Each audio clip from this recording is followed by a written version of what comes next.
विषय आपकी प्राथमिकता का है।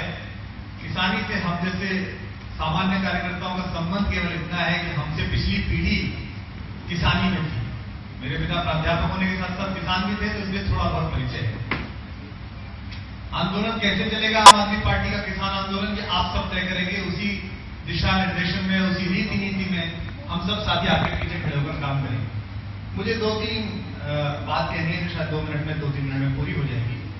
पिछले कुछ वर्षों में भारतीय राजनीति को पास से देखने पर जो सबसे चिंताजनक किसान आंदोलन के बारे में बात आई है वो ये है कि बहुत सहज संकेत लेने वाला किसान, जिसे अनपढ़ माना जाता है, उसकी लोक दृष्टि इतनी प्रबल है कि वो सच पहचान लेता है। जो भी पार्टी सत्ता में होती है वो किसान का शोषण करती है, और अक्सर जो पार्टी विपक्ष में होती है वो किसान की भावनाओं का शोषण करती है, और ये किसान पहचान गया है। इसलिए किसान आंदोलन को हमारी पार्टी को ऐसी दिशा दें ताकि ये ना लगे कि हम किसी राजनीतिक उद्देश्य से काम कर रहे हैं।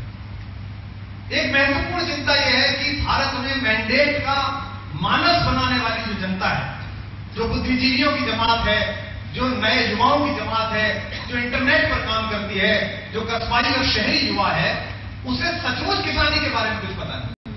उसको कई बार ऐसा लगता है कि इसके बिना काम भी चल सकता है, क्योंकि मुद्दों को इतना जटिल करके पहुंचाया जाता है। जैसे अक्सर मुझे युवा ये बात करते मिलते हैं कि साहब किसानों को कर्ज क्यों दिया जाए, इनको माफी क्यों दी जाए, जबकि उनको पता नहीं है कि अगर राजनीति की नीति ठीक हो जाए तो किसान को कर्ज लेने की तो छोड़िए, आपको कर्ज देने की औकात रखता है किसान, आपका पेट भरने की औकात रखता है। देश का ऐसा कोई किसान नहीं है जो आपके सामने हाथ फैलाना चाहे। किसान देने की मुद्रा में रहा है आज तक शताब्दी में, तो उसने केवल दिया है, आपको अन्न दिया है, शहद दिया, आपका घर चलाया है। तो सबसे पहले तो उसे यह पता नहीं उस तक बात कैसे पहुंच जाए, क्योंकि हमारी पार्टी मानी जाती है कि वो कम्युनिकेशन में मास्टर है, वो अपनी बात पहुंचा देती है। तो जो इस तरफ खड़े हुए लोग हैं जिनका किसानी और किसान के हितों से ज्यादा संवाद नहीं है, अगर आपने दिशा निर्देश दें हम जैसे सामान्य कार्यकर्ताओं को कि हम कैसे ये बात आईआईटी में पढ़ने वाले, एनआईटी में पढ़ने वाले, एम्स में पढ़ने वाले, भारत से विदेश पढ़ने जाने वाले बच्चे को ये पहुंचाएं, क्योंकि अगर उसने हमारा आंदोलन उठा लिया तो शहरों की सड़कों पर हमें सही युद्ध का सम्मान मिल पाएगा। तो हमें पहले तो ये बात देखनी है। इस बात में कोई संशय ही नहीं है कि केंद्र में इस समय जो सरकार है उसका किसान से कोई मतलब ही नहीं है, क्योंकि विकास का मतलब ही यह है कि गांव तक केवल 2 चीज भेजी गई हैं। आज पूरे भारत में आप घुमाइए, अपने व्यवसाय के कारण मैं हिंदुस्तान के सुदूर से सुदूर अंचलों में गया हूं, हाईवे के किनारे आपको 2 चीजें मिलती हैं, एक गुटखा और एक ये बिस्लरी का बोतल पर पानी, और इसे विकास कहा गया। लेकिन ये बड़ा सवाल है कि अगर आजादी के 70 साल बाद भी आप इस देश के आदमी को स्वच्छ पानी नहीं मिला पाए तो ये विकास नहीं है, ये आपकी विकास की योजनाओं के गाल पर चाटा है कि आप सही पानी को उपलब्ध नहीं करा पाए। तो कीमत तो खूब बढ़ गई दिल्ली में धान की, लेकिन विदा न हो सकी बेटी किसान की। आप चौपाल में जाइए, गांव में जाइए, 3 बीघे का जिनका मकान है और घेर है, जहां शुद्ध हवा मिलती है, शुद्ध नीम के नीचे की हवा मिलती है, शुद्ध दूध मिलता है, शुद्ध गेहूं मिलता है, उस लड़के को टीवी के सहारे एक सपना बेचा जा रहा है कि वो सीलमपुर में 25 मीटर की कोठरी में आके रहे। वहां वो टीवी का शिकार हो जाता है, वहां वो व्यसनों का शिकार हो जाता है, और बाद में नाराज आदमी की तरह हिंदुस्तान छोड़ के चला जाता है। तो संक्षेप में केवल इतना कहना है कि आज के इस चिंतन में मैं आभारी हूं पंकज भाई का, हमारे राष्ट्रीय सचिव, उन्होंने मुझे जल्दी बोलने का अवसर दिया, क्योंकि राजस्थान के मार्बल व्यापारी का एक वर्ग आया हुआ जिससे संवाद चल रहा था, मैं उससे उठ के आया हूं। हमें ऐसी दिशा निर्देशन दें कि हमारा आंदोलन वो ये ना लगे कि ये एक राजनीतिक आंदोलन है, हमारा आंदोलन ये लगे कि किसानों की समस्याओं की दिशा में एक सकारात्मक सोच लेकर आप सब लोग आए हैं, और इसे अगर हम केंद्र में लागू कराते हैं अपने राजनीतिक बल के माध्यम से, कभी भी आज कराएं, 19 में कराएं, 24 में कराएं, कभी भी कराएं, तो किसानों की समस्या जड़ से समाप्त होगी। बहुत सारी बातें हमारे बहुत सारे साथी आज से 2 वर्ष पहले नर्मदा में स्थापित किए गए नर्मदा मां के तट से, और उनके खेतों में नर्मदा जी का पानी घुस गया, तो बहुत सारे हमारे मध्य प्रदेश के साथी बैठे, सब लोग खड़े हुए थे, पूरा विश्व चिंतित था, पैर फैल गए। मुझे पार्टी ने कहा कि आप वहां जाइए और उनको निकालने में मदद की। मैं वहां गया तो मुझे उतरते ही वहां के मुख्यमंत्री जी का फोन आया, उन्होंने कहा कि आप आम आदमी पार्टी के प्रतिनिधि नहीं है, आप मेरे भी प्रतिनिधि हैं, आप बताना जो उन्हें चाहिए हम दे देंगे। मैंने कहा जी क्या दे सकते हैं? मुझे उससे कहना जहां जमीन चाहिए वहां दे देंगे। मुझे से सामान्य व्यक्ति को लगा इससे बढ़िया क्या बात हो सकती है, अब क्या दिक्कत है भाई, जब मुख्यमंत्री कह रहा है किसकी, लेकिन ये बात है ही नहीं, क्योंकि जो जमीन देने का बाद में हमारे साथियों ने बताया कि जमीन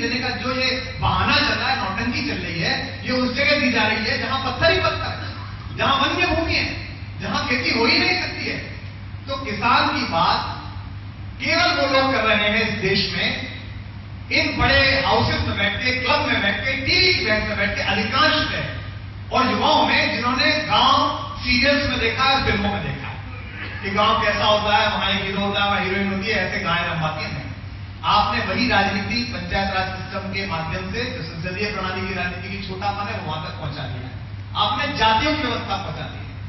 और आखिरी बात मैं जो कहूंगा वो ये, इस पर निश्चित रूप से लोगों ने ध्यान दिया होगा, केवल कृषि महत्वपूर्ण नहीं है, पूरे गांव की व्यवस्था में कृषि आधारित बहुत सारे छोटे छोटे कुटीर उद्योग।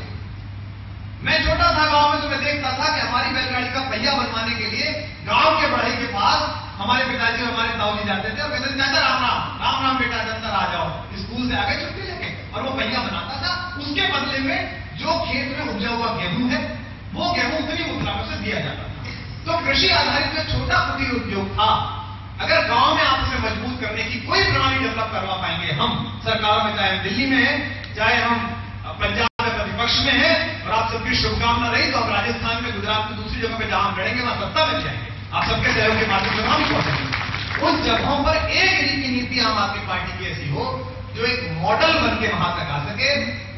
आत्महत्याओं का रेट मनमोहन सिंह जी की सरकार में जितना था, उससे ज्यादा इस चाय वाले की सरकार में, इससे कोई मना नहीं कर सकता। और वो सब लोग जो मनमोहन सिंह जी की सरकार में छाती ठोककर सरकार के खिलाफ बोलते थे, हम उनके भी समर्थन करेंगे, आज वो मौन है। क्योंकि आपको पता है कि जब ईस्ट इंडिया कंपनी के माध्यम से भारत पर कब्जा किया गया तो नई कंपनियों के पता चल गया आदमी जीतने की जरूरत नहीं है, उसकी जेल जीत ली थी, आदमी जीत जाएगा। अब इस नई इमरजेंसी की जरूरत नहीं है कि जेल में नहीं डालना है कुमार विश्वास को, अरविंद केजरीवाल को, पंकज जी को। अब उनको पता है कि इनके चारों तरफ की चीजों को इतना कठिन कर देना है कि जेल जैसा महसूस करें। तो जो तब कहते थे कि आत्महत्या की चिंता पर देखकर किसान को नींद कैसे आ जाती है देश के प्रधान को, वो कहीं चर्चा है नहीं संसद में। और मैं अपनी पार्टी से भी अनुरोध करूंगा, इस पर चिंता जाहिर करूंगा, हमारे एक प्रतिनिधि भगवंत मान यहां बैठे हैं, हम ये सुनिश्चित करें हमारे 4 सांसदों में कि 550 750 सांसद बिक जाए, चुप हो जाए, कॉर्पोरेट के दबाव में हो। किसानों का अगर एक भी मुद्दा होगा तो हमारे 4 सांसद सदन को नहीं चलने देंगे, लोकसभा को नहीं चलने देंगे। भाई आप सबके बहुत हम आभारी हैं कि आप राजधानी दिल्ली तक इस विचार विमर्श के लिए आए। हमारे वरिष्ठ नेता जो साथी हैं वो सब बोलेंगे, आप सबका बहुत स्वागत। और यह अनुरोध कि एक वैकल्पिक राजनीतिक व्यवस्था जो हमने बनाई थी, हम विरोध की राजनीति डालें, हम एक ऐसा सॉल्यूशन पैदा करें, आज पैदा करें, कल पैदा करें, परसों पैदा करें, हम लगातार बैठे, अपने अपने जिलों में बैठे, अपने अपने प्रदेशों में बैठे, कि जिस पर विपक्षी भी ये ना कह पाए कि भाई ये बात तो आम आदमी पार्टी गलत नहीं करेगी, ऐसा तो होना ही चाहिए। और किसान के ऊपर जो ये आरोप लग रहा है कि वो केवल मांग रहा है, वो केवल कर्ज मुक्ति मांगता है या कर्ज मांगता है, इस आरोप से बाहर आने की क्या कृषि कुटीर उद्योग आधारित अर्थव्यवस्था का एक मॉडल हम खड़ा कर सके। लोहिया जी के माध्यम से समाजवादियों की पहली सरकार केरल में बनी थी, पुराने साथी यहां बैठे, मैं बुजुर्गों को सुन रहा हूं, पहली सरकार बनी थी। लोहिया के आंदोलन के कारण नैनी जेल में बंद थे और किसानों के प्रतिनिधिमंडल, किसानों के आंदोलन पर गोली चल गई थी। समाजवादियों की अकेली सरकार जो एक बार बनी, बाद में समाजवादी बने तो परिवारवादी जाना है, मुलायम कंपनी वाले तो खानदानी जाना है। पहली सरकार बनी, गोली चली, किसान मारा गया। लोहिया जी का इंटरव्यू लिया नैनी जेल में क्षितिज वेदांतकार ने, दैनिक हिंदुस्तान के समाचार संपादक ने। उन्होंने कहा, लोहिया जी आपकी सरकार है, किसान पर गोली चली, आपका क्या कहना है? पार्टी के राष्ट्रीय अध्यक्ष ने कहा, अंदर से अखबार में छपा कि जिस राजा की सरकार में अन्नदाता का, भूमिपुत्र का रक्त जमीन पर गिर जाए, उसे 1 मिनट सिंहासन पर बैठने का अधिकार नहीं। और इतिहास गवाह है कि समाजवादियों की पहली सरकार गिरी, मुख्यमंत्री को इस्तीफा देना पड़ा और दोबारा चुनाव लड़कर वो हारे। और आज लाशें बिछी पड़ी है किसानों की, शिवराज स्वराज हो गए, और उसके बाद भी ये तथाकथित बौद्धिक और ये चैनल बहस करने को तैयार नहीं है। तो समय बहुत ही नाजुक है, हम पर हमले दर हमले हैं, दुश्मन की चिंता यही है हम हर हमले पर संभले हैं। तो हम इकट्ठे भी रहें, संयुक्त भी रहें, और एक वैकल्पिक राजनीति का किसान घोषणा पत्र लेकर अगर आप उठेंगे तो आम आदमी पार्टी जो अपनी नई तरह की राजनीति और उत्साह के लिए जानी जाती है, वो किसानों के आंदोलन की भी सबसे अग्रणी नेता बनेगी। आप सबको बहुत शुभकामनाएं और बहुत आभार किया जाता है। बहुत बहुत